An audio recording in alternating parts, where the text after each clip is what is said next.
Responda rápido. Quem é o responsável na sua casa? Quem é o rebelde? E quem é o mimado que sempre escapa ileso? Não é coincidência. A ordem em que você nasceu pode ter moldado o seu cérebro e a sua personalidade muito mais do que você imagina. Você é o primogênito, o do meio, o caçula ou o filho único.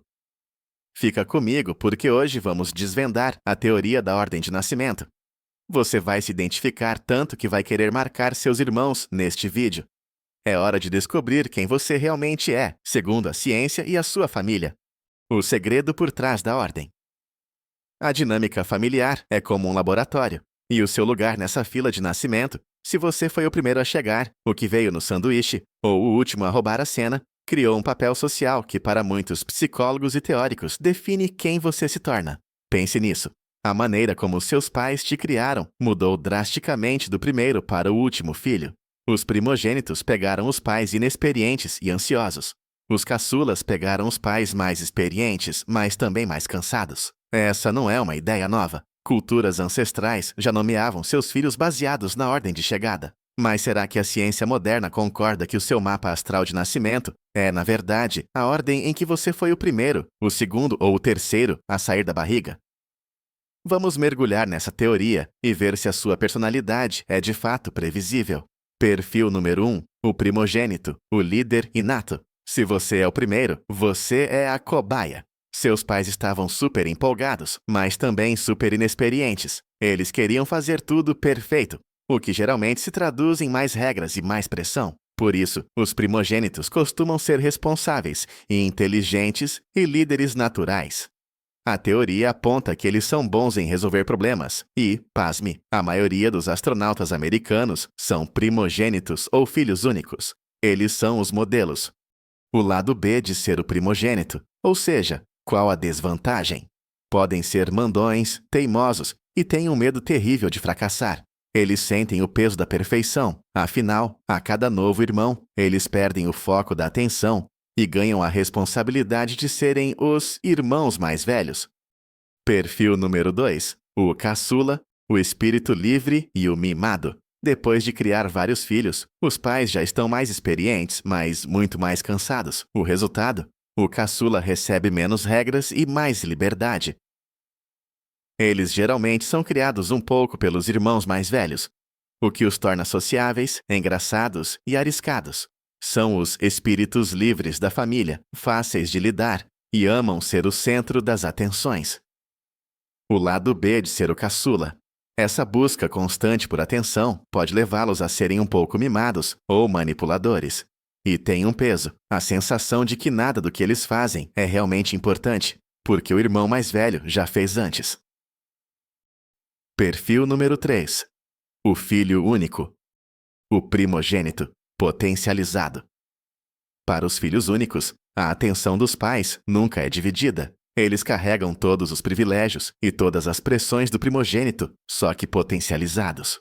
Os filhos únicos convivem mais com adultos, o que os torna geralmente mais maduros para a idade e muito criativos, pois precisam se entreter sozinhos. O lado B de ser o filho único. O desafio é a socialização. Por não precisarem negociar brinquedos, podem se tornar individualistas e têm muita dificuldade quando as coisas não saem do jeito que planejaram. Perfil número 4, o filho do meio, o diplomata rebelde. E claro, não poderíamos esquecer do elo perdido, o filho do sanduíche, que a teoria diz ser o que recebe a menor atenção, o filho do meio. Eles são o enigma da família. Por estarem espremidos entre um líder e um caçula, eles precisam ser excelentes negociadores e pacificadores. Eles são diplomatas natos. O lado B de ser o filho do meio.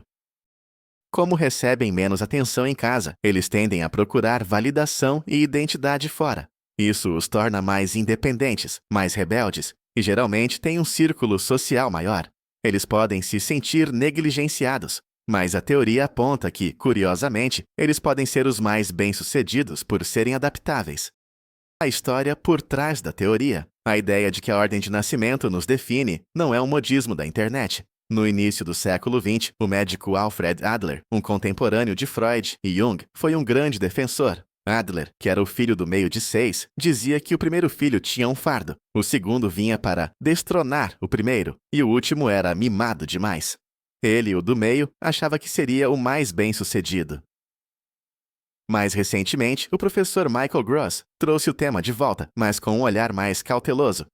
Ele concorda que a ordem é um fator, mas insiste que o temperamento que você herda e o contexto familiar são variáveis muito mais fortes. O veredito da ciência. O que realmente muda? Apesar da teoria ser atraente e muito fácil de aplicar, a ciência moderna não conseguiu provar que a ordem de nascimento define os 5 grandes traços de personalidade. No entanto, algumas coincidências estatísticas são inegáveis. Primogênitos tendem a ter um QI ligeiramente maior, e sim, eles têm uma probabilidade maior de ter um índice de massa corporal maior que os segundos filhos. Segundos filhos homens. Há estudos que sugerem uma probabilidade até 40% maior de que eles acabem na prisão. Caçulas e filhas costumam ser mais favorecidos pelos pais. Todos com irmãos. Ter irmãos é um antídoto contra a depressão e aumenta em 3% a chance de você não se divorciar, porque eles te obrigam a aprender a lidar com raiva e a resolver conflitos. A única certeza é: a dinâmica é complexa. A sua personalidade é uma soma do seu DNA, do seu ambiente, da sua cultura e sim do seu lugar, na fila do almoço de domingo. Conclusão: a melhor versão de você. No final, a teoria da ordem de nascimento é um espelho divertido. Ela nos ajuda a entender por que somos o líder, o negociador ou o eterno brincalhão da família. Mas a verdade é que seria simplista demais aceitar que apenas a ordem determina quem você é. Somos muito mais que um número.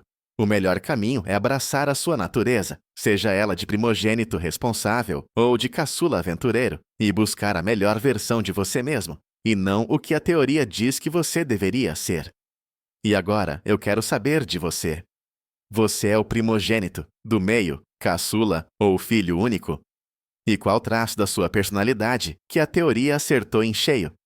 Deixa aqui embaixo nos comentários, porque eu vou adorar ler as histórias de família.